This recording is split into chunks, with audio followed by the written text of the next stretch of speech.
Hello. Tonight on the 98% Arm Wrestling podcast, we have co-host Josh Berger and the person we're interviewing, Colin Stroeder. Enjoy. Stroeder. I live in Erie, PA, originally from Canada. Started arm wrestling in Calgary, Alberta, then Vancouver, British Columbia, and Mississauga, Ontario before I came here. Awesome. Yeah. Is that how you pronounce your last name? Yeah, Stroeder. Everybody's always saying Stroeder, so I was like, I better ask because we've run into that before with yeah, but believe it or not, I've had people pronounce it Stroeder before. Yeah. It definitely looks like it, but right. Yeah. Well, that's good to know. Is this the proper German pronunciation? We won't mispronounce it again. If you do, I won't be upset. Yeah. I mean, I'll hate you, but I won't be upset. Weren't you supposed to be moving, or did that not happen? No. Did you already move? No, well, we were in Scranton for a brief period of time. Gotcha. But, that's it. Yeah, we came back to Gotcha. Erie. That's cool. Yeah. So how did you go from arm wrestling into reffing? Just something that interested you, or? Well, yeah, it's just kind of a need at all tournaments, right? Everyone needs refs. And I was actually a national level rugby referee for years before I decided to get incredibly out of shape. But, so I've been kind of a rules guy when it comes to sports my entire life. Rules, stats guy, kind of like that. And once my playing days were kind of wrapping up in rugby, I decided to get into refereeing and did that at a pretty decent level, pretty committed to it for about 10 years. So it's kind of natural that, if somebody needed a ref, I would help out because my brain kind of works well with rules, stuff like that. And would have been Canadian Nationals 2018. I actually got my level 1 certification. And then just kind of pitch in at tournaments when needed here and there. And, coming to the US, not knowing a lot of people and just kind of chipping my way in there and not being at the, my prime pulling shape, still wanted to be involved with the sport and decided to, offer my services as a ref here and there. Nice. That's great because that is the hardest thing to find is refs. Because it's kind of a thankless job to begin with, Yeah, it can be. Some people are more appreciative than others. Some people, don't seem to understand, how awful a day it is at a 7-hour tournament for a referee. But that comes with the territory. People are not going to like your calls all the time. Hell, when I compete, I don't like the refs' calls all the time. So I can't fault people for that. 50% of the 50% of the people in the tournament hate you. Yeah, if you're lucky. Right. If you're lucky, the guys that win can still be on your case too. But you made it too hard for them, huh? Yeah, or they wanted to cheat more. I don't know. Right. But not everyone's like that. Some people are very supportive. I'm sure you guys know Steve Walker. Oh, yeah. He's been very encouraging about my refereeing, which is nice to hear, because you don't always get the positive feedback. You get the negative feedback. You get the people taking snapshots of a setup and asking, oh, how is the ref so incompetent that he missed this and stuff like that. You get that kind of. He knows too much about that. He just went through that at one of our tournaments. Yeah. Yeah, he got hammered online, which is not cool, people. Not cool. But it was a high stakes match. Yeah, but how high is stakes, right? Is it high enough stakes to lose your dignity and be an asshole? Like that's right. I don't know. Like the last time I competed, I thought I pinned a guy, and when they ended up not calling it, I asked if they were sure that it wasn't a pin, and then I just moved on. Yeah. And after the tournament, I said they both did a great job, and they did. I still think I pinned them, but the call's the call. It doesn't matter. I got my revenge on the guy anyway, so it's all good. And especially with this sport, like the referee is not making a difference in 99%. You know what? I'll say 98% of matches, just to Yes. stay on brand. 98%. Yeah, Yeah. like most matches are, you know, they get sorted out properly by the competitors, even if it's a war. It's not often that, you know, a missed call or, you know, a bit of a setup issue is deciding things. Right. Josh, didn't you have a question about Yeah, I did. yeah. Speaking of rule sets, what do you prefer, the Eastern style or Western style, for lack of a better way to put it, like the WAL with running fouls, or the, I guess what you call it, PAL with the elbow resets? And I'm gonna be right on the middle on this one. So I like love the WAL setup for how quickly a tournament happens. When you get people messing around for a minute every time in the grip, and then you get a slip, you go to the straps, they're messing around for a minute. You know, I love arm wrestling, and I find, you know, tournaments drag on and can be a little bit tedious at times. So the WL grip definitely sorts that out. It gets to arm wrestling right away. I personally like a running foul system. I think that makes the kind of the best matches, but I prefer, you know, kind of like an Arm Wars type thing where it's still kind of WAF rules. right. With running But fouls. with running fouls, it's kind of like, you know, a pro version of that, where you're letting the guys compete and sort it out themselves. You know, I don't know if you guys caught the PAL stuff, the top 8 stuff a couple weeks ago. Oh, yeah. But you know, it's hard to watch. Like I love the sport, and I had a very good friend competing there, and I find it's hard to watch.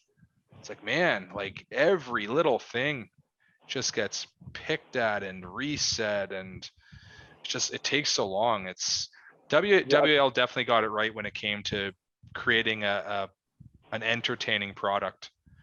But I think they're a little loose. Their rules are a little loose, and you know, it's kind of made a style that's entertaining, but you know, wouldn't be considered like pure arm wrestling, I would say. Right. Sure. I like to compare kind of the Olympic boxing and pro boxing. You know, they're counting punches in Olympic boxing, and it's, you know, all in the white part of the glove. But, you know, professional boxing, it's about, you know, the damage and the flare and a little bit more of that stuff. So Yeah, it's about knocking it's each not a other's complete head. parallel. Yeah.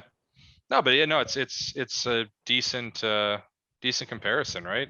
I don't want to compare it and say that the Eastern guys aren't trying to rip each other's arms off, because once go goes, those guys are kicking ass. But just as far as watching it goes, it's not as fun. No, like I don't know if you've ever tried to watch a live stream of like Euro Arm or the Worlds. It's literally unwatchable. Yeah. Like, and for someone who loves the sport, like it is impossible to watch. Like if I'm watching an arm wrestling video, I'm fast forwarding to the last 20 seconds, because everything that's before it is just, you know, usually unnecessary. Right. Yeah. Yeah. Fast forward to where they start the grip up, where they get the straps out, you know? Yeah, exactly. Yeah. I feel like, sorry, go ahead. I was just saying, like you got certified. So how would other people go about getting certified?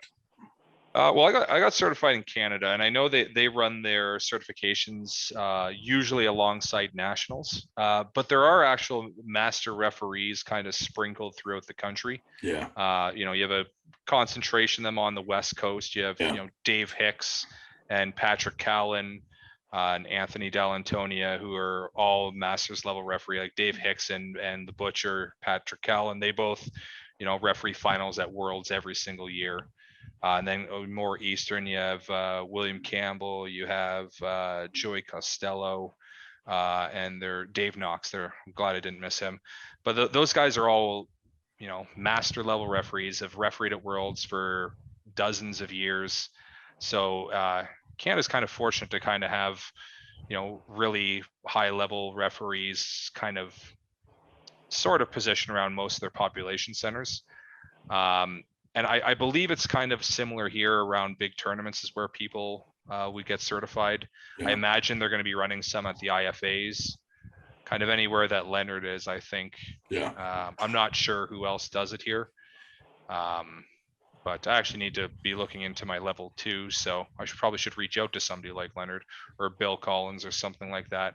Well, But, that's what triggered me to ask that question. Is Leonard had posted something about everybody using his like certified refs, but then, you know, as someone throwing tournaments, it's like, okay, so now since there's not enough of them, we would have to fly one out, probably pay for his hotel, you know what I mean, and pay for his time for the day. Plus, you know, we've been flying out arm wrestlers and stuff like that, so it can get expensive real quick. But the other problem is like, okay, so someone certified, that still doesn't mean that they're not going to make mistakes and that people aren't going to be pissed off. No, and I think no matter who you are, you're going to make mistakes, especially in this sport. Like if you're not running on any sort of replay system, if you have a perfect day, like that would be incredible, because this sport happens so fast, and you know you can't watch everything at once. And that's the hard decision is like, do you pay that extra money to get a certified ref that's not necessarily near our area? Or do we just say, hey, we have plenty of decent refs around here that ref stuff. Let's just use them.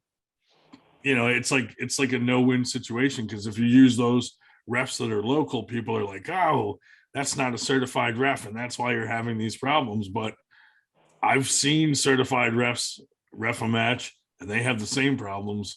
Yeah, with the feedback. So, you know, the more experienced refs, they're going to have, you know, typically they should have a better grasp. I'm not going to say they're guaranteed to have it. Right. Like I knew people that I refereed rugby with, and they'd been refereeing for 20 years. And I had people who was their first year and they did a better job. Right. So experience doesn't necessarily directly translate to performance, but you know, you think somebody who's certified and been doing it a while should have a better grasp of how to run the match properly and safely. But you know, it's not a guarantee. But I think to get back to the actual certification, you know, I think it would do well to have more certified referees kicking around. Yeah. But to do that, like we need to be certifying people. We can't have 3 people refereeing every tournament in this country. Like even in this region, there's every couple weeks there's a tournament. Yeah.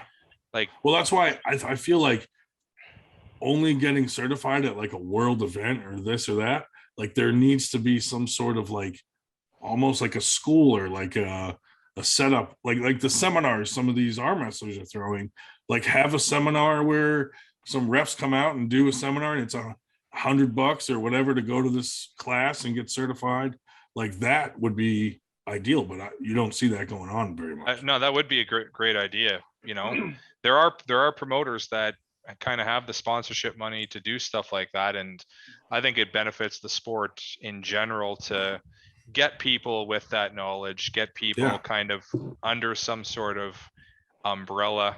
You know, do you have any promoters in mind when you say that?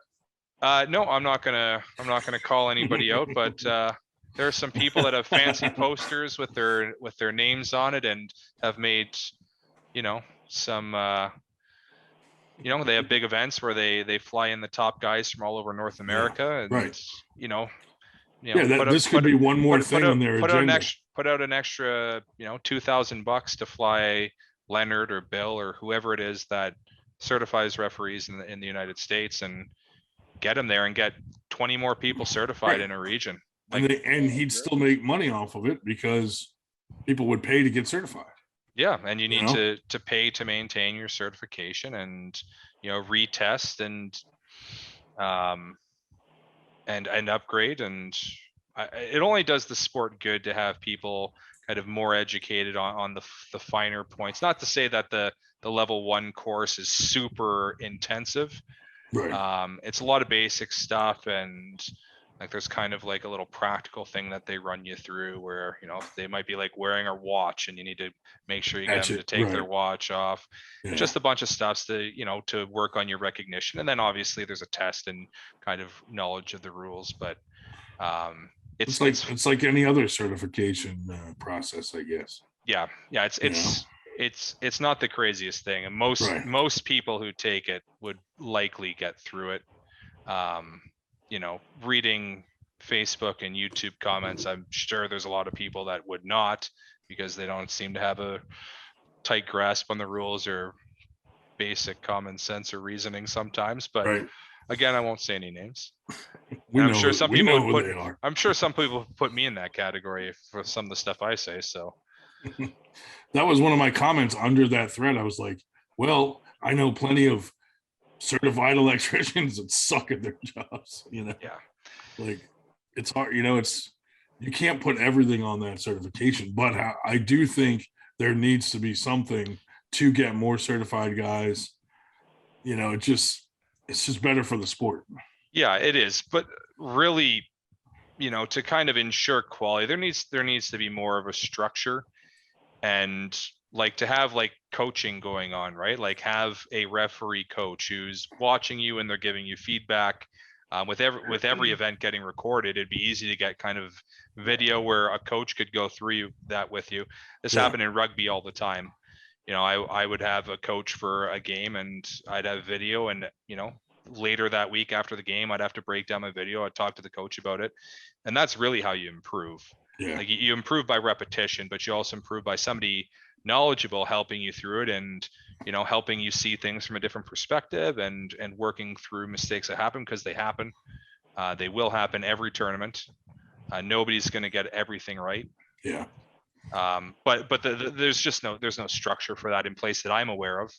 If anybody watches this and knows of that structure, I'd love to hear about it. But to my knowledge, it just doesn't exist. There's no, once you're certified, it's kind of like you're out on your own. And there's no sort of follow-up or support or education that's even like kind of self-led. I believe that's not available, or there's nothing like that in North America, at least for arm wrestling. Well, don't worry, because we only have 3 followers and 2 of them are in this podcast.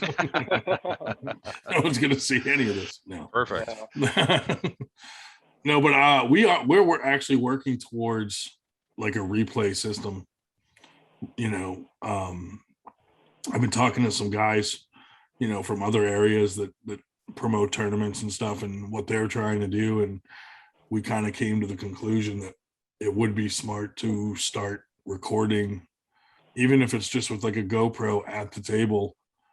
That's, not part of like the actual footage that you're trying to put out on YouTube or whatever, so that you can go back and look. So it's an independent system just for playback. Yeah. And I have no problem with that. I think replay in all sports is beneficial. Yeah. There's some that I think get it better than others. I think soccer and how the referees are instructed not to make calls and then just go to the VAR means they rely on it too much. Yeah. That's the fine line. Like, football, the NFL this year, first year that the referee doesn't actually have to go to the monitor every time. They have the video referee can change a call if it's super obvious. Yeah. If it's debatable, they'll bring the referee over, but it's like, no, that there was on the Monday nighter, it was called an interception, ball clearly bounced, and their video ref just called it in and said, it bounced. It's an incomplete pass. And it took 3 seconds and the game moved on. It was really good. And I think, arm wrestling can definitely use it. It needs to be written in the rules. Everyone needs to be aware of it. I was at a tournament recently where there was a contested match and people were bringing their phones from the crowd and showing like, oh, this happened. And which should have been a 30-second match literally turned into a 20-minute match. It happened at one of our tournaments. And it's just, I think if it's not in the rules that video replay from bystanders is acceptable for a protest, then it should just be dismissed. The referee's call is the referee's call. If you don't like it, it's a freaking amateur tournament. You're not winning anything. Like, just deal with it. Like, sure, it's not ideal, but to have a situation where you have 5 people storming the table with their phones out saying, "Oh, look at this," it's ridiculous. Yeah. But if if it's in the rules, and if you have, the proper angles for both competitors covered, like I imagine you're at least going to need 2 cameras on each table, kind of maybe looking across the elbow pads type thing on the diagonal. If you have that, and you have a certain guideline for how they can be used, and if you have somebody monitoring it right away, kind of, then, because I think that's what they do with a lot of like the WF and the PAL events, is the refs mic'd up and they have people watching those elbow pad cameras that are attached to the side of the table, and they can call something in right away. And I think that's a really effective way.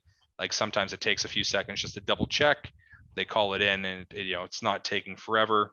It keeps things relatively moving for those events, but it's not adding huge amounts of time.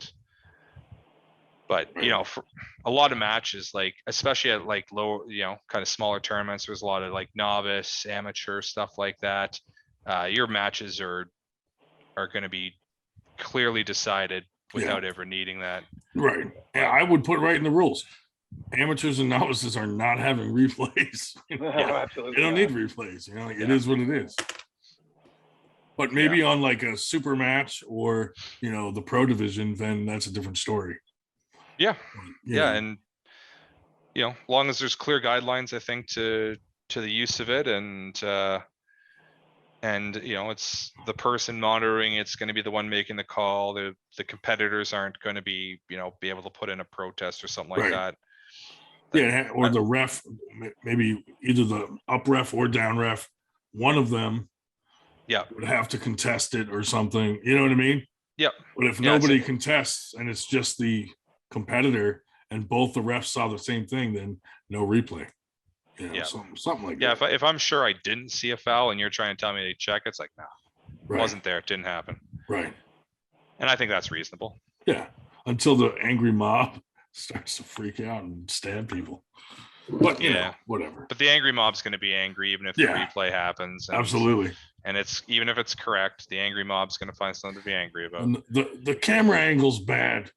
Yeah. They'll have something to say. But he cheated on the setup and you missed that. Right. All right. Replay didn't show. And we've had people complain about that, and it's like, if it's 2 pros doing a super match, it's like, dude, you're a professional arm wrestler. Like, if you don't like the setup and you arm wrestled anyway, something's wrong. Like maybe you need to speak up. I don't know. Oh man, those pros cheat more than anybody. Yeah. So it's like, if one's cheating, I mean, then cheat back. You're the pro, like, or speak up. They're really just mad because the other person cheated better than them. Cheated, right? Yeah. God damn it, you cheated me. I was trying to cheat more, but you ended up cheating more and beat me. Your cheat countered my cheat. Now, do you ref now more than arm wrestle? It's been about coming up on a year since I refed. I've taken back to the microphone and emceeing more at the events.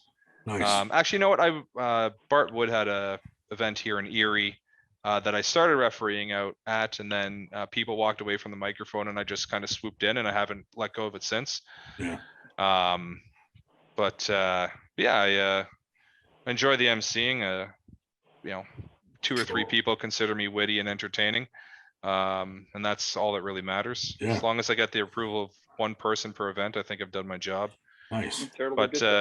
I'm not competing as much now. When I used to compete and was serious about it, I was competing between 188 and 205, and my gel's probably way more than that now. So, I'm not built. I just don't have the physiology to pull in the supers. Right. So, if it's a small tournament, kind of, I'm too competitive. I'm too competitive to get my ass kicked all the time. So, wish I could say the same. You saw what happened to me at TJ Foley's tournament. I got smoked. But, it was an open tournament. They didn't have amateurs. So I just did it to support, his tournament, knowing that I was going to get my ass kicked. But I used to pull amateurs and then pro, and I do pretty well in amateurs, but I get my ass kicked in pro. But that was more of like a learning experience. But Yeah. I'm not gonna go pull pro super heavyweight now when Right. like I don't know if you can, like, these hands are tiny. Right. Mine too, dude. Like, And then yeah. I'm, if I compete, I'm going against guys like the size of Mike Aiello, and I'm like, Yeah, exactly. Maybe I need to lose some weight first. Yeah. Like I could, if I was weighing 190, I'd definitely pull probably like pro in every tournament, but at 2 whatever I am now, Yeah. I don't think my scale goes up that high. Hear you. I mean, I've tried to get away with identifying as a lesser weight, but this sport's not woke enough yet. I was accepting. I said you can come on down. Yeah. I think cool. I'd do well. You would. Probably not. They still beat me in 155ers. Yeah, when I first started in this sport back in Calgary, there was some killers that I trained with. There's this one guy. He actually did quite well in the WAL a couple of years on the left arm, but he's like 155 pounds. And the 3 years I arm wrestled with him, like, I could not come close to moving him. It was totally demoralizing. Even me at my strongest, like, this guy just so incredibly strong. Yeah. But and that's just the thing. Like, he's 155 pounds, and his, like, from his elbow to his hand, it's way bigger than me. At the time I was 40 pounds heavier than him, 50 pounds heavier than him. Just like, yeah, that's I don't think I'm ever going to be a world champ with this build. Right. That's how I feel. So, and I'm okay. I don't even think I'll be a skilled amateur, but yeah, just having fun with it, Yeah. Like, I've competed at nationals a couple times. The first time was my 3rd tournament ever. I decided to go to nationals, Nice. and predictably that didn't go too well. It was one hell of an experience. First match was against I think at the time he was like a 17-time national champ. Oh man. That was my first ever match at nationals. That was a fun time. I literally just got up to the table, kind of mean look on my face, and I just looked at him and I said, "Don't hurt me." I've learned to set up in a way where I can just roll out when they slam me, like without injury, just wham. Nice, thank you. It's like I wasn't fighting that one really hard. It was actually the tournament before that I'd kind of like pinched a tendon in my wrist and like made my rotator a bit sore. So my right was kind of a shit show going in there to begin with. But still fun though. But yeah, I don't even know how I got on that. Some of them might be used to being skinny, or used to have been skinny. I started with an amateur left and pro right, and did well in amateur left, and pro right wasn't. It was over quickly, so I learned a lot real quick. Yeah, especially in this region, like there's a lot of killers here. Yeah, that was the Keystones. Pro Classic Keystones was not the best place for your first tournament. It's definitely an educational experience.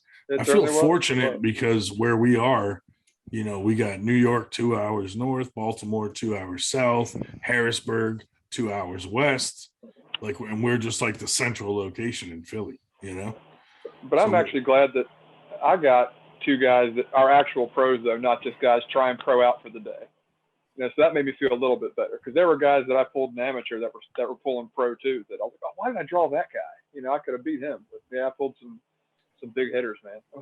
Yeah, but no, it's kind of part of the sport, right? Like, not everybody's going to be like Paul Talbot and goes to his first tournament and literally just destroys everyone in amateur, and then calls one of his training partners to say, I think I'm going to pull pro, and then wins at both arms as well. Like that's far from a typical story. Sure. Taking your lumps and taking your losses is all part of it. I always cross my fingers that I'm going to get Dave Schell, and I've yet to get him ever. I always get these monsters. Like, what the heck? Dave is the only person I can deceivingly strong, though. He is, because he's got that crazy stamina situation. Yeah. Going. He has a fairly good lock too. Just the hand and wrist a little susceptible, but I think a lot of people say that about me too. Yeah, me too. That's me all day. Scary to pull with, David. Yeah. Oh, he's got that cement mixer wrist. That one Cracking that and popping. clanks and Yeah. stuff. Yeah. Hey, if I'm doing as well as he is at 70, Right. I'd be pretty happy. Oh yeah, absolutely. He's going to actually start doing a segment on our podcast, like every other week, like of local practices, local tournaments, you know, just to get it out there because people are always asking. And, you know, Dave, with his spreadsheet, he has everything you could imagine on that thing. So he's just going to, you know, do it like a 5 or 6 minute thing that we're going to put out on YouTube so people can go watch it and see what's going on. It's awesome. It's incredible how much that guy travels for the sport. It's crazy. Hard to find somebody more dedicated than that guy. Yeah, for sure. Really is. For sure. And he's at Worlds right now. He's down in Orlando trying to get a Super Grand Masters title or Yeah. When does he pull? Is that tomorrow or? Weigh-ins are tomorrow. I don't know when his. I think they tend to get those classes out of the way the first day. So probably Friday. Okay. But probably be pulling against some like 65-year-old from, you know, some Eastern European nation that nobody can pronounce that's just jacked up on steroids. And he's actually on our 98% like little committee that we have. So he's you know, a very big supporter of what we're trying to do here. Didn't realize you guys are that organized. Committee. Yes, Jesus. sir. Yeah. We have a committee, everything. We have a committee. Wow. It sounds almost official. Like, yeah. Some people are on it. They don't even know. We're like, yeah, they're on our committee. We have meetings and stuff. It's legit. Yeah. We have weekly meetings. It's pretty good. But, you know, the whole reason we started this thing was because there wasn't anything really cool going on in our area. And we thought it was kind of a waste because this is a really populated area. So, you know, we started a community first on Facebook, and then everybody was like, we should have our own tournament. So we did, and it just was bigger than what we thought it was going to be. And we threw a second one, and, you know, it's just been going pretty well. So we're just rolling with it, basically. Yeah, it's a good, you have good branding. It's Thanks. definitely, you know, something that people can recognize, even if they don't know what it means. It's, you know, Right. Cool thing to wear on a shirt. And it's kind of, it can pertain to pretty much any sport, because in any sport, there's that top 2% of athletes that are just like the elite guys. And then there's the other 98% of that sport, you know? yeah. So, and even the elite ones at one point were 98%ers, and they will be again when they get over that peak, you know? So that's our theory behind everything anyway. Yeah. No, it's a good theory. And, you know, I think a lot of promoters are kind of seeing the benefit of investing more effort into the novice, the amateur, the semi-pro classes. Yeah. Because, you know, obviously, you know, people want to see, you know, Todd Zilla when he's at a tournament and want to see his matches, or, you know, John Brzenk or whoever, whatever, you know, famous pro you want to put in there. But that's not going to pay your bills. Like it's the other 200 people at the tournament who are there for the love of it, that are actually paying to pull in the tournament, and not, you know, you're not flying them in. They're the ones that are actually, you know, kind of funding your endeavors. So yeah. I think a focus on them and giving them a bit of the spotlight. Yeah. You know, I'll say giving us a bit of the spotlight is the right thing to do.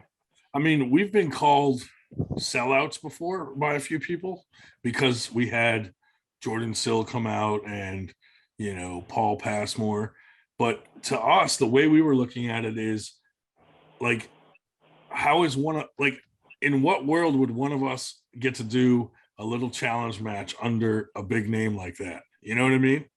So to me, it's still benefiting our 98%ers because, you know, we had like Paul Passmore and Mike Aiello did the 3-way with Brandon Alcesser at our first tournament, and Dave Shell was on the undercard, and a lot of our friends that wouldn't normally be on, you know, on an undercard like that. So to me, it's still a cool experience for our just, you know, regular guys, you know? Well, it's also a nice little incentive to travel to the tournament, right? Whereas, you don't get to see these guys. Well, sorry, I get to see Brandon Alcester every tournament I go to because he lives in the same area as me. Yeah. But I've only seen Jordan Sill at one tournament, which was Vegas in 2017. Yeah.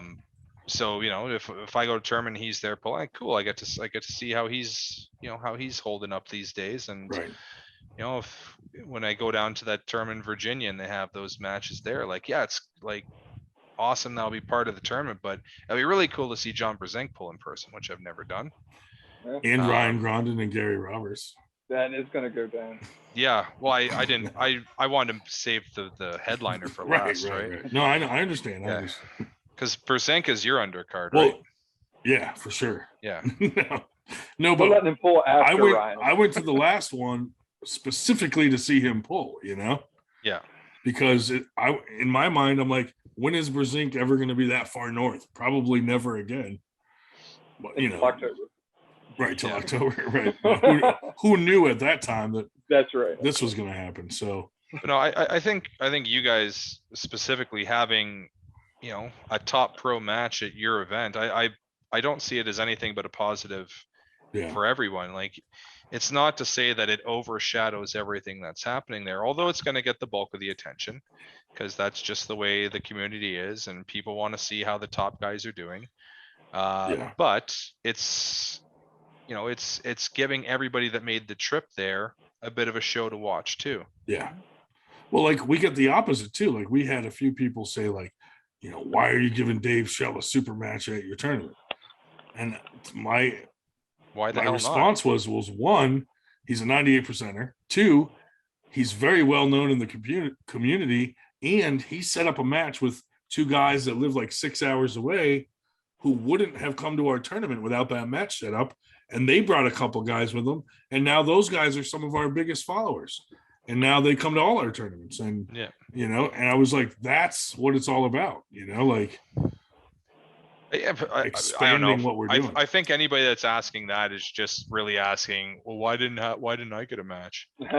I honestly think that's because there's no good reason to say no. Right. Like it could be two of the most amateur people, but they think they match up well against each other. Like, why the hell not give them 10 minutes in a spotlight? Yeah, it literally is like 10 minutes. I mean, it's not taking away from anything. I think it's great. It harms nothing. All it does, it helps the sport. It makes those people, they're gonna tell their friends and family, like, hey, here's some videos, watch me. Like it's good for the sport in general. Like, sure, it may not be the best match ever, and sure, maybe I've not heard of these people, but a match is a match. Yeah. I mean, and the cool thing is like we found Brandon those few matches and set him up and flew people in and got him hotels for him. So now other people have reached out to us like, hey, could you get me a match? Or, you know what I mean? Like other big names or guys that are like coming up, like in the same situation as Brandon. Yeah. So, and then we have guys like Roger who are super loyal, wearing our 98 shirt all across the country and like repping us everywhere, So stuff like that, we appreciate and we try to take care of those people that are really helping us promote what we're doing. Absolutely. And it makes sense too. Yeah. And it's not a moneymaker. Like people think like, oh, you guys must be making a killing with the t-shirts and this and that. And I'm like, dude, like when you start paying all the refs, down refs, the bracket guys, and plus anybody who has helped us, like, like Josh Berger does our flyers. So we always give him some money at each tournament leading up to it to, say thank you. And, we give away a free table at every tournament, that costs money. And by the end of, our last two tournaments, we literally, by the end of it, maybe had like $400 left over after we paid everyone in like all our, but we were also able to buy stuff that we didn't have, like a PA system with microphones and, stuff like that we don't have to buy again in the future. Yeah. So, Yeah. This sport in this part of the world, at least, is not a money-making enterprise for many people. There are very few people in North America that make a living off arm wrestling. Yeah. No, yeah. Like it's like I don't believe any of the promoters make enough to say they're making a living off it, and only a few. Maybe only Travis. a few that, maybe Travis. yeah, I don't know. But yeah, like most people are just in this sport for the love of it. Yeah, right. We're just having fun with it. It's like we get to hang out with our friends. That's pretty much it, you know? Yeah. Get to Like throw a good couple reason. tables, put some speakers on, and right. Now, if I was throwing a party every weekend and telling my wife I'm going to this party with my friends, she'd be like, absolutely not. But if I say it's an arm wrestling tournament, we're good. So, exactly. You know, that's the loophole for all of you married guys out there. Just go to tournaments.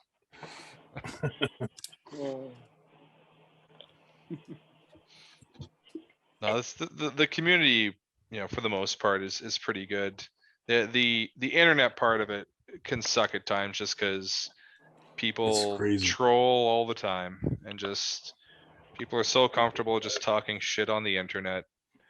And until Maddie Craig tracks you down. That's right. So he's the freaking troll detective, right? Right. The troll hunter. That's right. Troll hunter. Did you watch that podcast the other night? Where I didn't. He had Maddie on there and a couple of the trolls, and nice. It was just crazy. Very scary to watch. But yeah, I think that's what helped us is like we started a community first and didn't start like a tournament first. You know what I mean?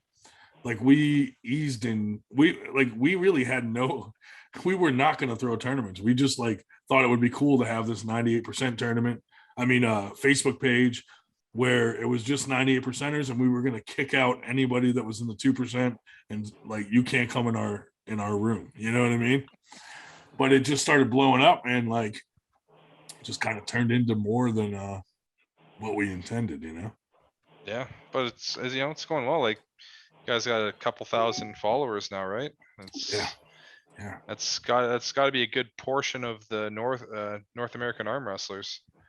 It's cool too, because like Kyle DePew over in California like hit me up, and he was just like, hey, I need your help with something. You know, if you send me a t-shirt, I'll wear it, and I'm going to add you to our tournament like as a sponsor, and I'll shout you out at the tournament. I was like, okay, you know, like here's a shirt, you know, like, and he totally did it and shouted us out. And I don't know why, but I think he knows we have a lot of followers here, and he's on the opposite coast, so it can't hurt to spread, you know, coast to coast.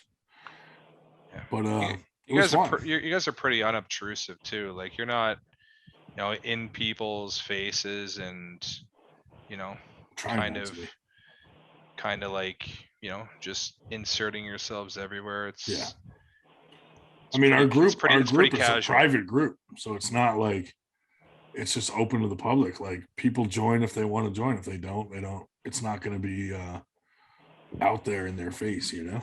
Yeah, but you're not like self-aggrandizing like some others in the community who just will throw anything out there, just spam it and see what hits the wall. You guys don't really do that, which I think is easier for people to get behind. Yeah.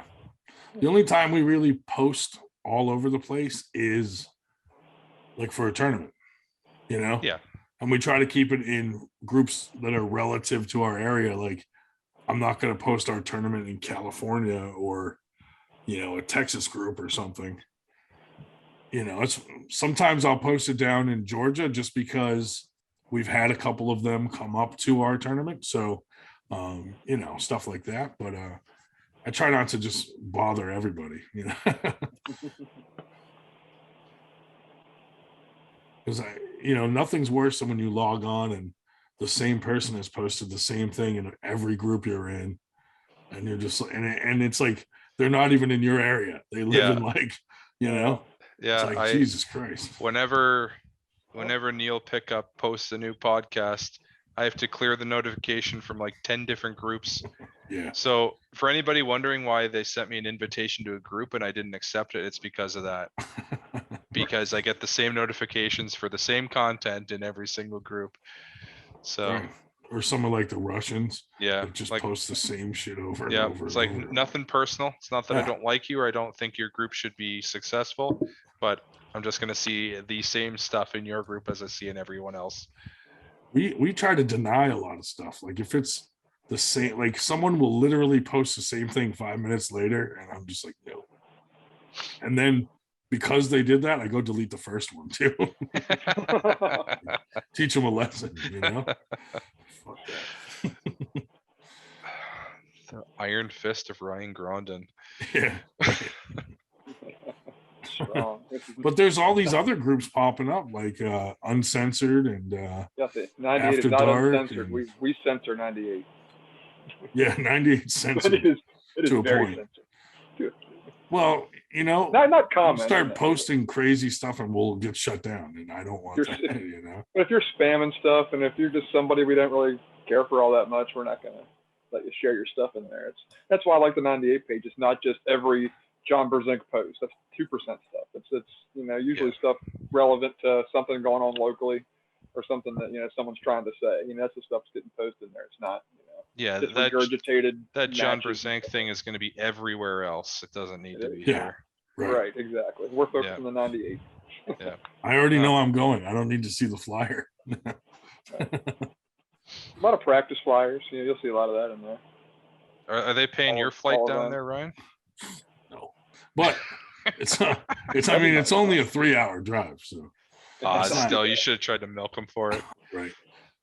Call the Paul nearest- Italia, like I want a flight. Hey, Yeah, the nearest airport is Hey. probably Philadelphia. It's just like, if they want you to pull Friday night, you could definitely get a hotel out of them. Well, what I didn't tell you guys is when I asked them to fly me down, that's when they canceled it. No. They did try to cancel it though on us. Did you see that? yeah. And then weird, man. the power of the people got it put back on. Yeah, rallied. The people rallied The behind it. 98% rose up.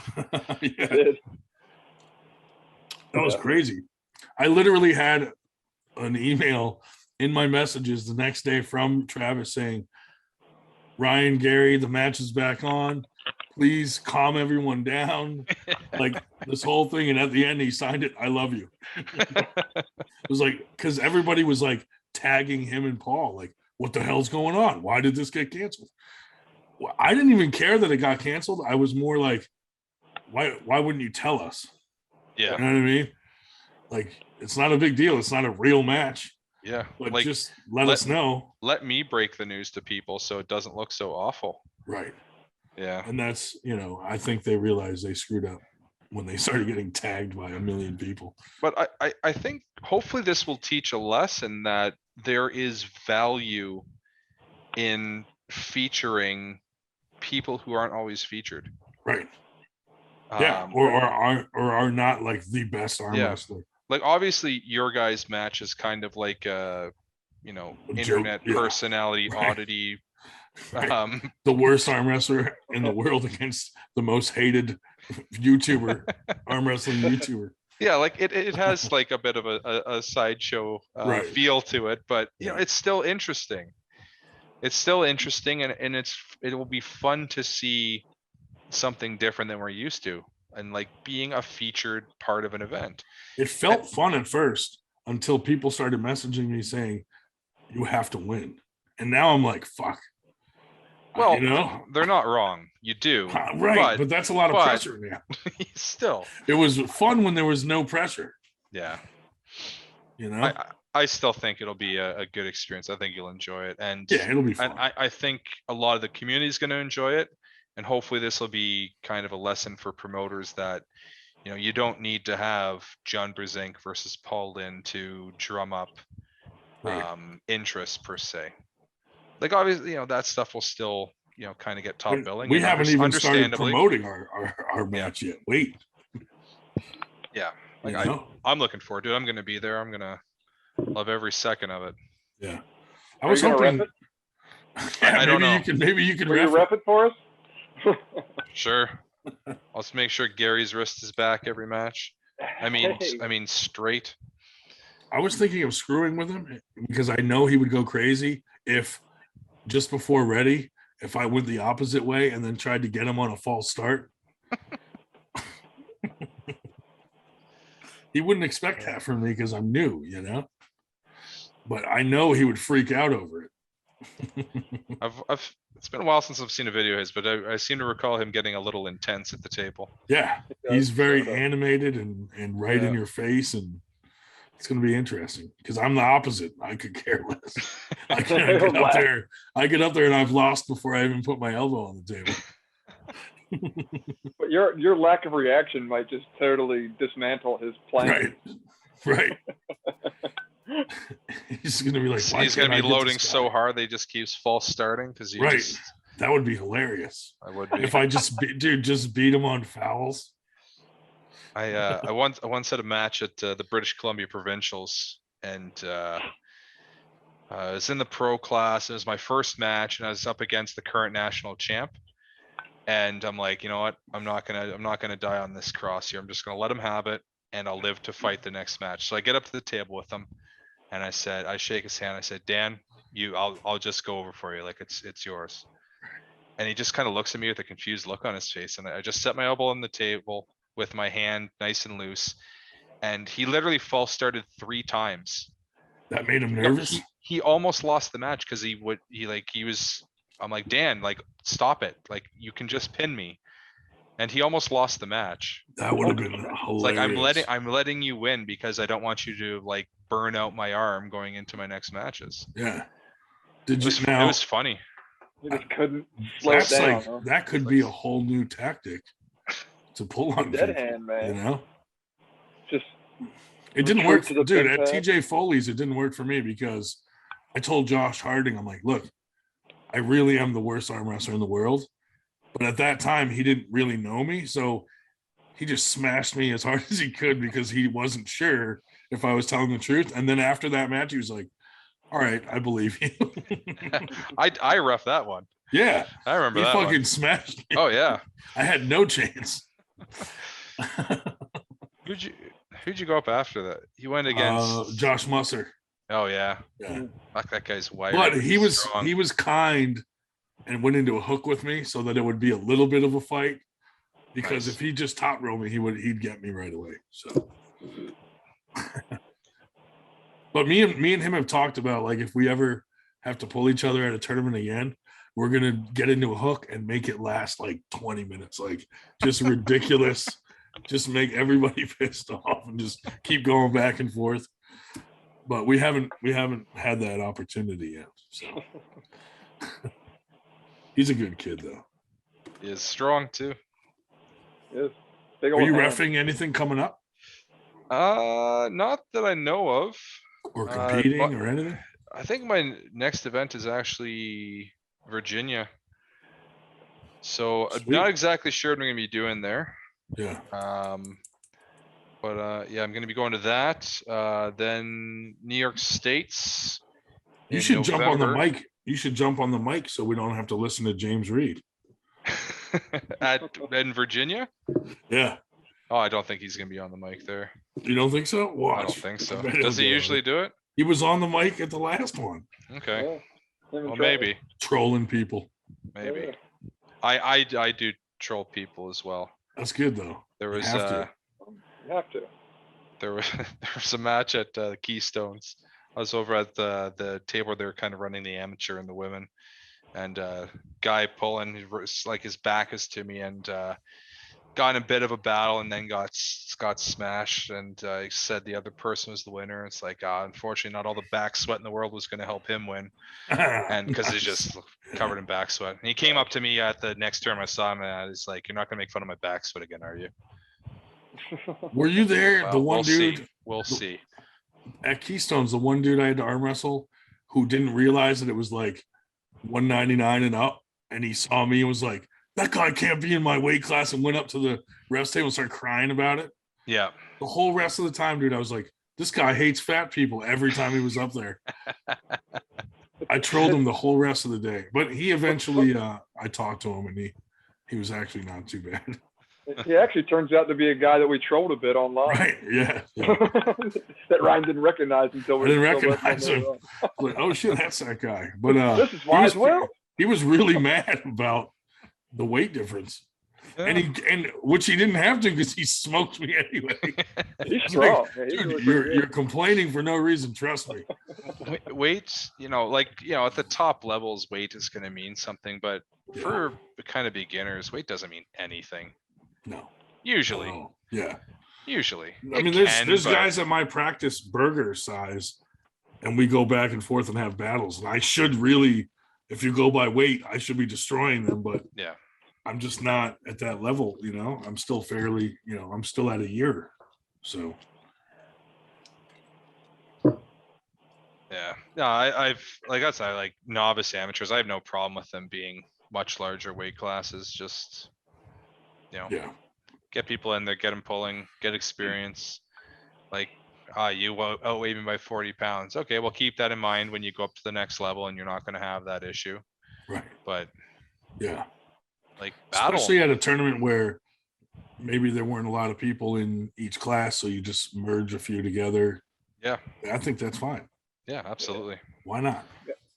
Yeah, I'd rather pull in a class with 9 people than 2, right? Right. It's like, well, let's just go up. Let's have a best 2 out of 3 or something, then we both go up. Well, there were a lot of tournaments that were local before we started around here, and that's how it was. It was like maybe like 10 guys would show up at every tournament, and I'm like, dude, I don't want to just get a trophy because I showed up. That's a glorified so practice. I just never really, and it was all guys that I practiced with, so I just never really went to one of his tournaments because I was like, it's the same 10 guys every month. Yeah, what's the point? Yeah. Now the guys somewhere in Dubai, I don't know. Jesus. Doing MMA. This is Larry Wheels? No. So you might know the guy. Steven Rosenblum. Oh, really? Yeah. Yeah, I've heard of him. Yeah, he was throwing all kinds of stuff in the Philly area, but it was like every month a small little tournament. So I mean, some of his were bigger, but I just felt like, dude, it's basically our practice showing up and arm wrestling each other. Like, I don't know. Yeah, you can have too much of something for sure. Yeah, that's kind of what the problem was. Yeah, make it interesting, make it a draw for everybody. So if you're having it every month, what incentive do people have to come from a few hours away? Right. I'll just catch the next one. Exactly. Yep. You make it a big event. You give people months to plan for it, and there are going to be a few hundred people there. I mean, our next one technically would have landed like right around Thanksgiving or Christmas time, but we figured let people enjoy their holiday. So we're gonna wait till March to do our next one. So yeah, Thanksgiving, Christmas, especially in this area, there's kind of a few things going on anyway, right? Yeah. You don't want to necessarily be competing with New York State's, which is the weekend before Thanksgiving, and then there's something in December, isn't there? Yeah. Well, we're in the Northeast Coalition. So any dates that we pick anyway, we submit them to James Reed so he can take a look and see if there's any conflicting tournaments in our area that, would complain about us picking that date. In charge. I don't know. Paul Lynn. Yeah. Paul chose James so that Paul didn't have to do it. That's right. But it's a good idea in theory. It's just we're not at the point yet where it's like super, super organized and flowing smoothly, Yeah, it's relatively new though. So I think it's practically it should function. Yeah. So it's a good keep concept. it small. There's not so many promotions that you have to worry about too many conflicts. Right. But it's a good way to kind of bolster attendance at every event to make sure you're not oversaturating it. Just Jake Harris, really. How much of a cut do you need to give him for him to be your the Northeast Coalition overlord? Is there like a percentage you guys owe to him in like tribute? He makes us pay him in blowjobs.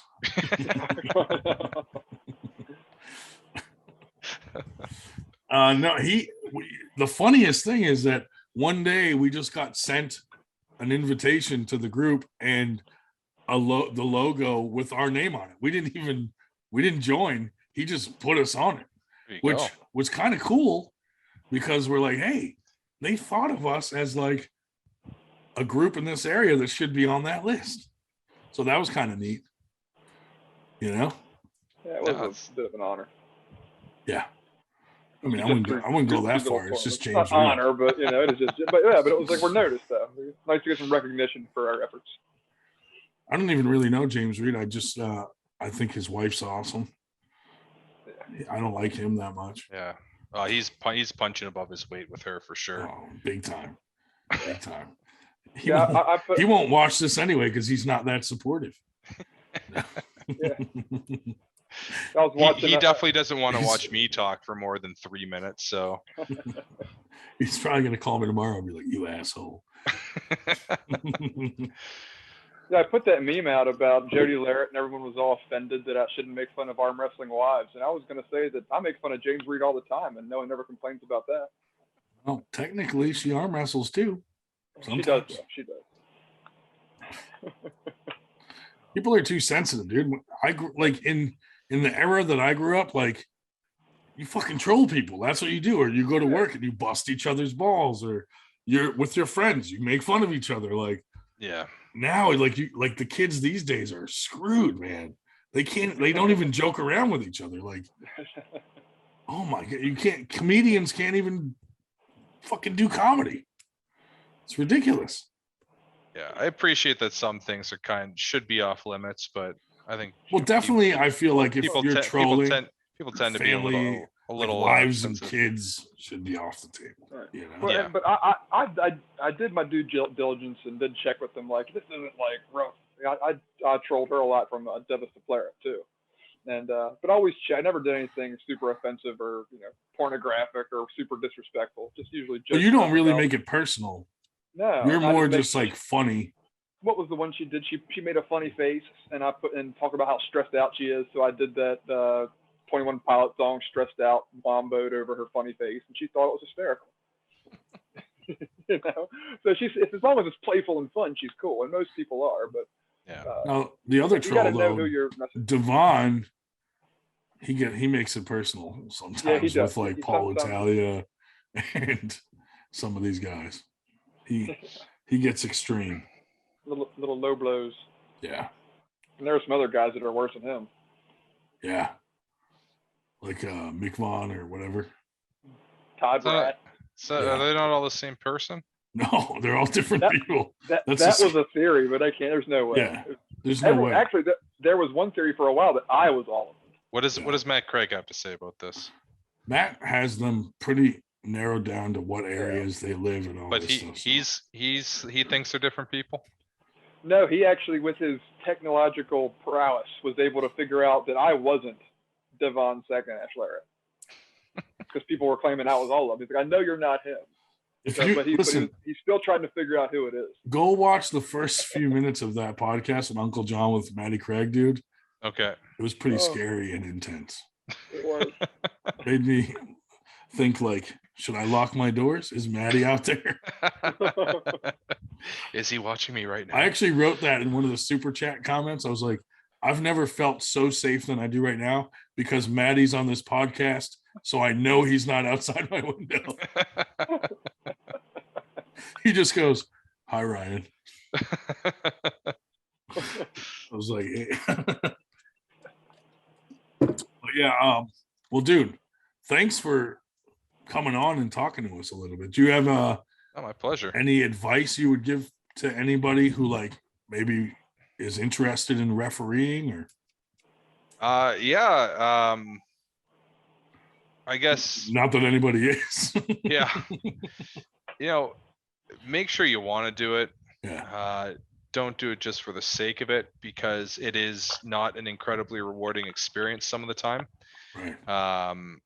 And it's very easy to say F this when you're getting a lot of hate. But then you have to realize that no matter what referee it is, they're going to make mistakes. Like Just Nitro. try it. Yeah. I meant some mistakes and not only make mistakes. Oh, that's all right. He won't watch this. We'll tag him in it. We'll tag him. Yeah. Timestamp. We'll tell him. Yeah, send him the timestamp. Oh man. Yeah, that's actually like the only person I've ever like trolled in an arm wrestling group. Yeah. But no, be patient with it. Learn, ask questions, find people who've been doing it a while, take suggestions, and don't let the bitchy competitors push you out on the table, because they will whine and cry for everything they can. They will yell and pout and whimper. And like, this is even top pros. Like, I've actually like pulled a top pro aside and just said like, hey man, just stop. Like, this is embarrassing. Just stop. We're gonna arm wrestle, okay? I'm not gonna say any names, but we had some people like put some of our refs on blast and like start calling them like incompetent and this and that. And it's like, dude, if you go look at the match that they were talking about, they're arm wrestling someone who freaking beats them all the time in tournaments, at practice, in the straps, out of the straps. Like, who gives a fuck if your fucking thumb was covered or something? Yeah. You were gonna lose anyway. Yeah, it's Tim. But no, it's tough, but I've always kind of enjoyed that facet of sports, not only in arm wrestling but in others. So, for me, it was a little bit more kind of something natural that I kind of dove into. But learn, be humble, don't think you know everything. Some people really suffer from that. They get up to the table to referee and they think they know everything better than everyone else and can make for some contentious times at the table. So be humble, try to do your best job every match, treat everybody equally, even if it's your training partner or friend that you're refereeing. Doesn't matter when you're refereeing. Uh, You know how they cheat. Exactly. But you know what's funny? Tim knows the rules so good that he doesn't cheat, that a rookie, first year 19-year-old, was able to beat him because he didn't know the rules so well. He was able to out-cheat him because he didn't know. Just saying. No comment.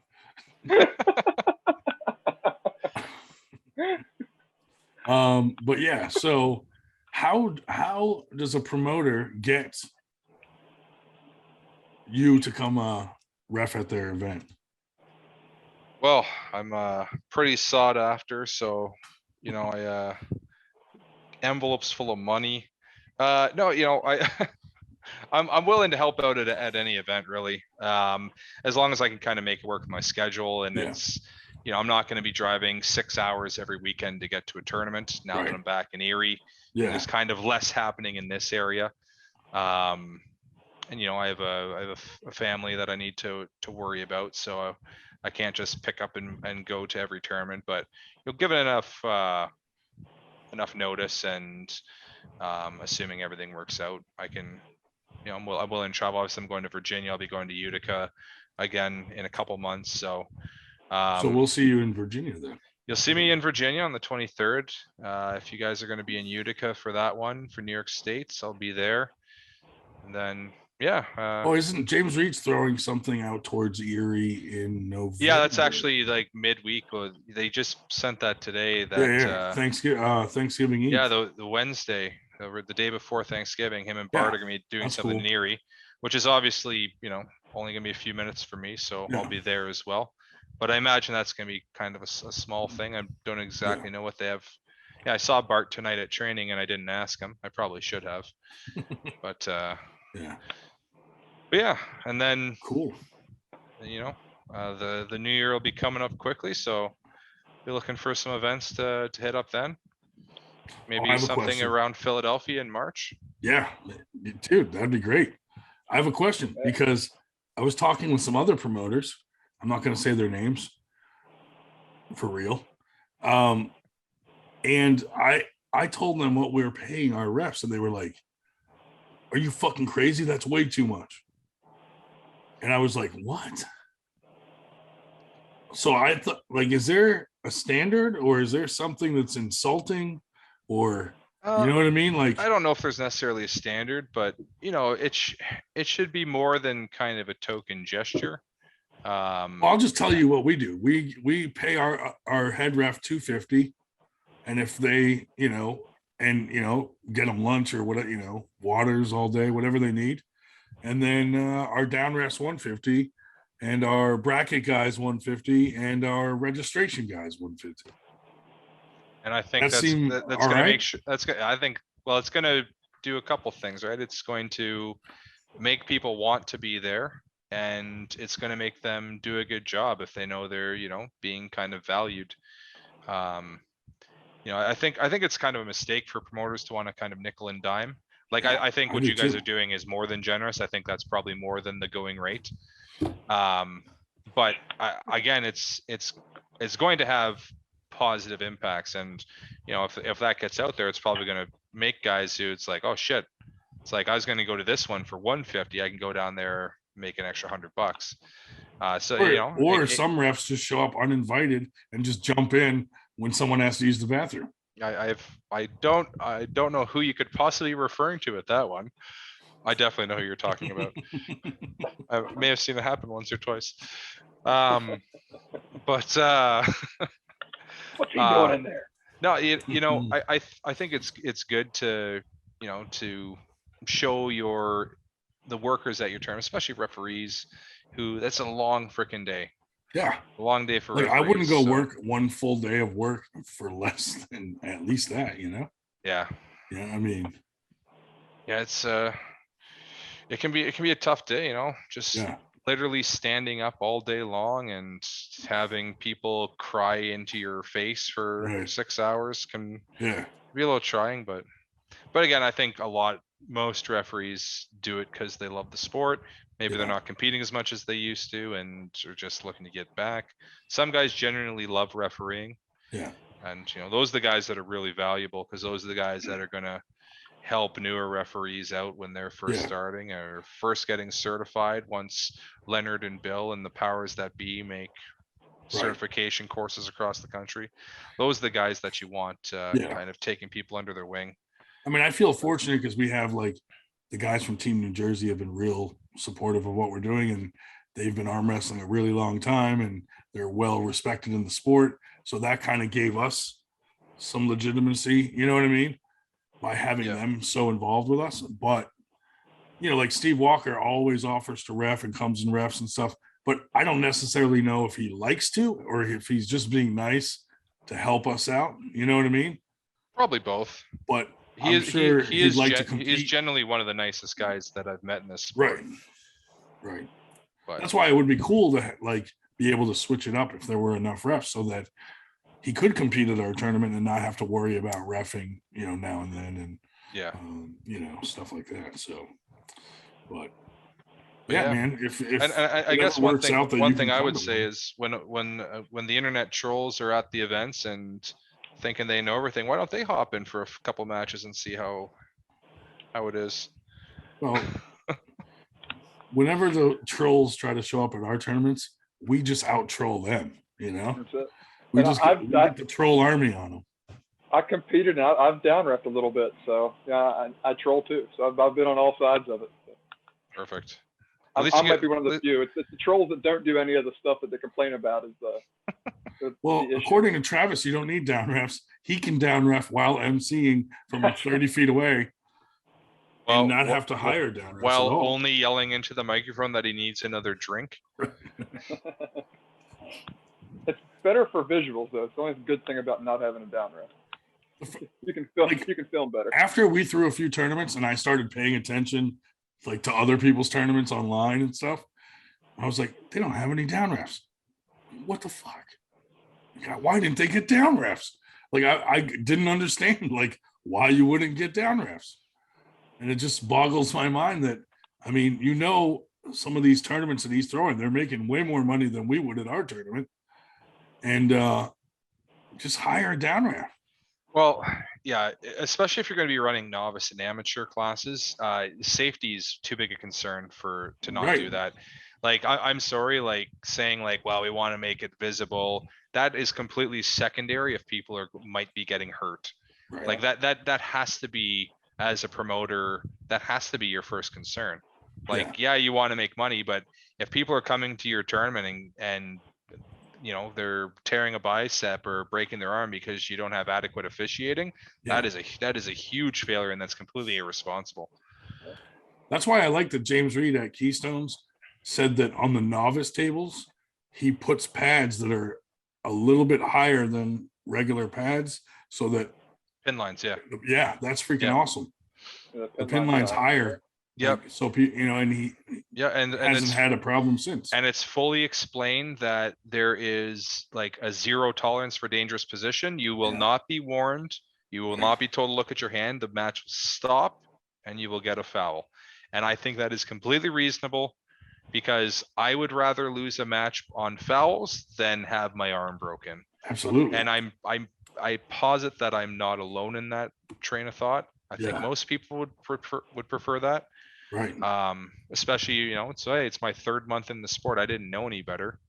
Thank you for keeping me safe. Right. Absolutely. I'd be screwed. I wouldn't be able to go to work. Yeah. Well, I don't do anything, but neither, but in theory, yeah, exactly. It could slow me down. Were I to have something to do, that would certainly certainly get in the way. But yeah, well, listen, maybe we can have you ref a tournament sometime.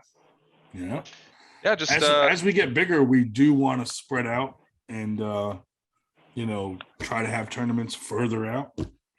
But right now we're trying to stick to our general area, just because I feel like we need to solidify ourselves in this area first before we try to spread ourselves too thin. It's fair enough. Yeah. But no, if it's enough notice and it works out with the schedule of my life, then I'd love to come down to one of your tournaments. Cool. Well, soon we'll have Dave Shell putting out whenever tournaments are and stuff like that, and if we happen to have one that you think you can make it to. Practice. Yeah, because we're going to be doing a lot of big practices / like super match events in between tournaments. Okay. Just to have something else to do, because it's kind of a long stretch before our next tournament. So, but if you can't make it, it's not a big deal. We'll get the next one. Yeah. Yeah. Well, let me know anytime you're having one, and if I can make it, I'll make it. If not, maybe the next one. If you can't, then fuck off. Yeah, then I'll fucking won't never talk to you again. We'll delete you from the group. Yeah. That's right. That's what the 98%'s about. That's if you don't fit in our narrative and you don't help us out, you're out. 98% means you need 98% attendance, or you're fucking out of here. Right. Fuck those 2% guys. That's it. They only show up 2% of the time. That's right. But cool, man. Thanks for coming on. Yeah, thanks for having me. If anybody needs a ref, we will totally recommend you. Or an MC. Actually, dude, that's something we also need, because I tried to do it at our first tournament, but being one of the hosts, I was spread way too thin. Getting pulled every which way. Yeah. And I had to control the cameras, and it just was too much. Yeah. So, actually, that's what my education is in broadcasting. So nice. So yeah, and I consider myself somewhat witty. So I think I do a pretty good job. Yeah, I kind of try to slide into that everywhere I've been. And actually, they flew me out for the Alberta Provincials one year after I'd moved away. They flew me out to MC the event. Yeah. But yeah, I kind of consider myself kind of an all-round support staff when it comes to tournaments. So awesome. If anything happening kind of in the Northeast area, and you want somebody that's moderately credible, only moderately, I will not sell myself any higher than that. But once you've done one of our tournaments, that's it. You're pro. That's right. Pro status. That's right. I will be made. If you can make it, if you can make it through one of our tournaments. That's right. Do you speak French? Yeah, a little bit. Yeah, I'm really out of practice. It's been Yeah. about I don't know, about 17 years since I've really spoke it, since I got out Wow. of school. Yeah. So I'm fucking old. So, Yeah. but yeah, I used to be fluent. Grew up speaking it in school, and just it's Yeah. hard when you don't speak it. None of my I Both was my the only- parents are from Canada, so my grandparents would not talk to us unless it was in French when we were kids. But like you kind of lose it after yeah, a while. you Yeah. lose it. I can understand. Yeah, Yeah, there you go. I can understand it fluently, but and maybe keep up a little bit in a conversation if I had to.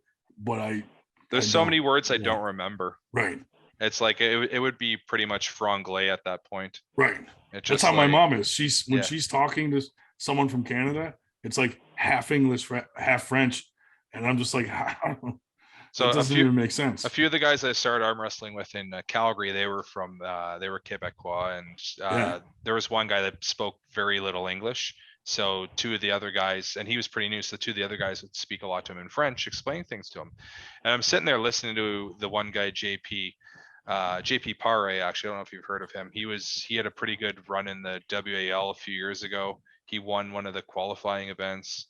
He's a monster, but he just kind of drifted away from the sport. Yeah. But he was explaining this to this new guy, and he's like, yeah, to slide ton elbow. It's like, okay, there are French words for slide and for elbow. Why don't you use them? Like, Right. glisser ton épaule. Épaule? I don't know. Épaule's shoulder. Doesn't matter. See, I forget what the word for elbow is. Yeah. But any French You know Canadians, what? I forget what it is too, man. Shit. Merit? No, that's different. That's different. If you have merit Now I'm on gonna your have to- elbow, you're doing something wrong. Now I'm gonna have to He just said bleep. I'm gonna have shit, to so. bleep that out now for our Canadian viewers. That's right. Yeah, the French censors are gonna be watching this one. Yeah. Man, why can't I think of elbow? Poignet. Yep. Damn. Poignet. Anyway. There you go.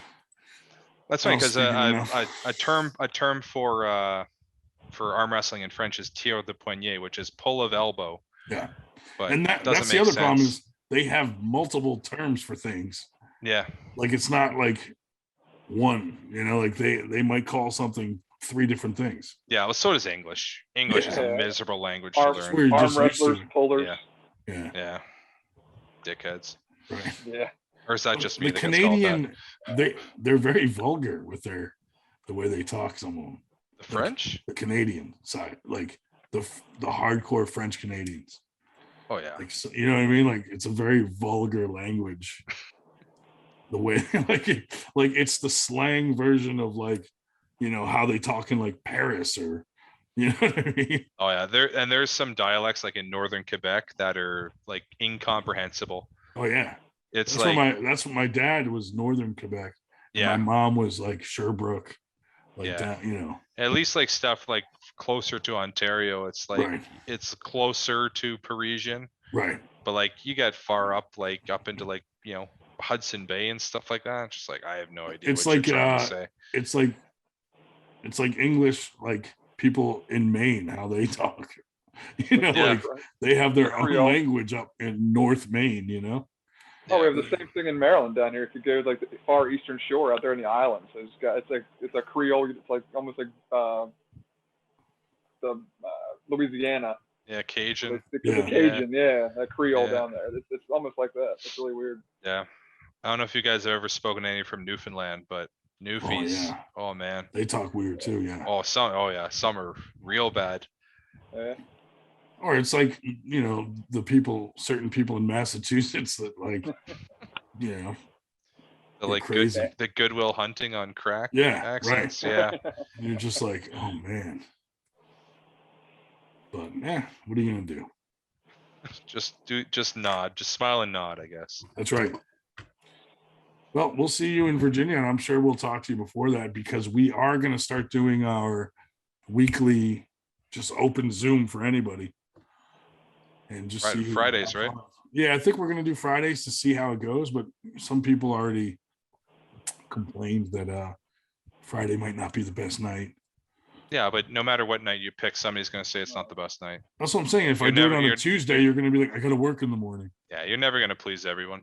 So it's COVID time. Who's really going out and partying on Fridays anyway? Just pick something, stick with it, and people will filter in when they can, and they won't when they can't. Most of the people who complain are like the guys that come on once a year anyway. Yeah. You know? Yes, I want you to cater to me for my, very sporadic attendance. Yeah. Yeah. Which is ridiculous. Just pick something, stick with it, and people get there when they get there. At least we can, if it's every Friday, people know when it is. We can have special guests on. Like I know Jake Ward could come on if it's on Friday because our Friday is his Saturday. Never heard of him. Oh, really? Aussie arm wrestler? Oh, you're joking. I'm just being an ass. You got me. God damn it. I mean, we don't really know him either. We don't promote him. We don't agree with his. He's friends with Ryan Bowen, so yeah. His Ready Bang a lot, whatever that's about. So annoying. So annoying. Right? Just kidding, Jake. We love you. Yes. Don't listen. Is he the one viewer right now? Yeah, he might be. It's probably like 2 p.m. there tomorrow. So yeah. But anyway, thanks for coming on again. And I'll put some links to your Facebook so that if anybody is looking for a ref, they can reach out to you. Sounds good. Cool, man. Yeah, and anybody may offended, sorry, but not sorry. Fuck them. Yeah. That's why we don't name drop around here unless we just feel like name dropping. Yeah. That's all in good fun. Yeah. It's all in good fun. That's our motto. Fuck that guy. Yeah. That's the motto we got going. Yeah. Fuck me too. What an asshole. Everybody. Who wants to watch me talk? Nobody. Every time a guest gets off, we're like, fuck that guy. Yeah. Fuck that guy. Fuck, what a mistake that was. It's endearing though. Usually doesn't take an hour and a half for people to say that to me though. Usually it's like 10 minutes in. That's why we have no followers. It's just me and Berger follow our own fucking podcast. Our little committee are the only ones that follow it, and it's just to be nice because I don't even watch them. If we weren't the whole troll army, then we'd have no followers. Right. Awesome. Well, thanks, man. Yeah, thanks again, guys. Appreciate it. Yeah. Nice talking with you. Thanks for coming on. Hey, if you ever want to come on as a co-host, feel free. Yeah, no, I'd love to. Like if we get a big name on, someone that you're interested in and you feel like jumping on. Yeah. I could even, if we'll make you a background, fancy background. I have some friends that kind of do stuff. One of my good buddies who I started competing with years ago, Joe Fox. I just had a big match announced against Brent Rakers for a number 5 in North America. Nice. For January in California. So, I know some people who do some stuff and might be interesting to talk to. Cool. So that'd be awesome. Try to set some stuff up. Yeah. Awesome. For sure. It'd be because you being a ref too, you'll have a different perspective, question wise. Yeah. So it'll be good. But all right, well, we'll be in touch then. Sounds good. All right. Catch you later. Take care, guys. Thank you. There we go.